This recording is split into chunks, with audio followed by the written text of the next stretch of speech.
શ્રાવણ માસ નિમિત્તે પેટીસમાં મકાઈના લોટનો ઉપયોગ થતાં જ ફૂડ વિભાગે કાયદેસરની કાર્યવાહી હાથ ધરી હતી। મળતી માહિતી પ્રમાણે રાજકોટના ગાયત્રીનગર મેઇન રોડ પર જલારામ ફરસાણમાંથી 90 કિલો જેટલો જથ્થો ઝડપાયો છે। પેટીસમાં મકાઈના લોટનો ઉપયોગ કરાયો હતો।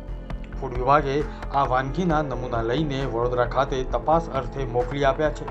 આ ઉપરાંત જલારામ ફરસાણ સહિત અનેક ધંધાર્થીઓને ફૂડ વિભાગે નોટિસ ફટકારી છે।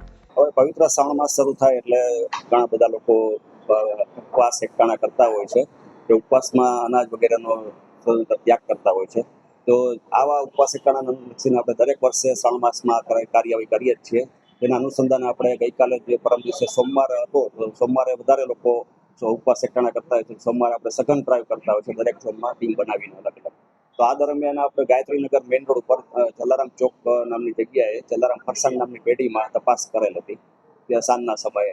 આ સમયે ત્યાં 90 કિલો જેટલી આશરે પેટીસ તૈયાર જોવા મળે। જેના રો મટીરિયલ અંગે પૂછતા તેણે જે થેલો બતાવેલ લોટનો તેમાં મેઇઝ સ્ટાર્ચ લખેલું જોવા મળે છે। તો તેણે સ્વીકારેલ કે આ મેઇઝ સ્ટાર્ચનો ઉપયોગ કરીને જ તેણે આ પેટીસ બનાવેલી છે। તેથી આપણે સમગ્ર જથ્થાનો સ્થળ પર નાશ કરેલ છે। જી, મેઇઝ સ્ટાર્ચ છે એ ખાવાની જ વસ્તુ છે, પરંતુ જે લોકો શ્રદ્ધાપૂર્વક કહેતા હોય છે તે દિવસે જે ઉપવાસના દિવસે અનાજનો ત્યાગ કરતા હોય છે। મકાઈ છે એ અનાજમાં ગણાય છે, જેથી લોકો તે આરોપતા નથી હોતા ઉપવાસ એકટાણા કરનાર લોકો। તો તે જે છે એક જાતની છેતરપિંડી છે લોકો। જે સર્વપ્રથમ તો આપણે સ્થળ ઉપર જેટલા પ્રમાણમાં મોટા પ્રમાણમાં જે ખાદ્ય ચીજ કે રો મટીરિયલ તેનો નાશ કરતા હોય છે જે પણ નુકસાન છે તે સિવાય આપણે નોટિસ આપતા હોય છે। તે સિવાય આપણે તેના ખાદ્ય ચીજના નમૂના પણ લઈ અને વડોદરા લેબ ખાતે મોકલતા હોય છે। અત્યાર સુધીમાં આપણે આ શ્રાવણ માસમાં 32 જેટલા નમૂના ફરાળી વાનગીઓના લઈ અને આપણે લેબમાં ટેસ્ટિંગ માટે મોકલી આપેલ છે।